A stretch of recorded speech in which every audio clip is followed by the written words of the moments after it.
Sebagai salah satu provinsi yang rawan dengan bencana di musim penghujan, Sumatera Selatan saat ini mulai melakukan siaga bencana banjir khususnya di beberapa daerah.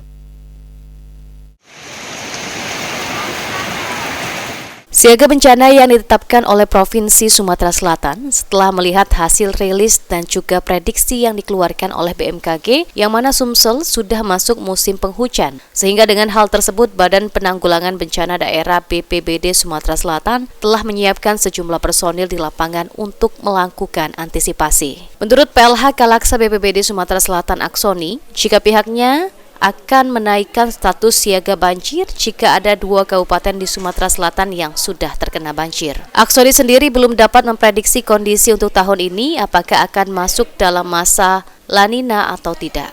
Kalau La Nina lemah, tidak bahaya. Insya Allah tidak bahaya. Kalau dia La Nina kuat, itu banjir. Tapi yang namanya prediksi kita tahu ya. Kita doa jangan terjadi. Sementara itu, mengantisipasi bencana di Sumatera Selatan, Kodam 2 Sriwijaya telah menyiapkan batalion khususnya bencana, di mana batalion ini terdiri dari sejumlah personil gabungan di Kodam 2 Sriwijaya. Batalion khusus bencana ini dibentuk di seluruh korem jajaran Kodam 2 Sriwijaya dengan berkoordinasi pihak pemerintah setempat dalam hal ini BPBD. Bencana itu tidak kenal kompromi. Ada bencana yang bisa kita prediksi, tapi banyak bencana yang tidak bisa kita prediksi dan tidak mengenal kompromi.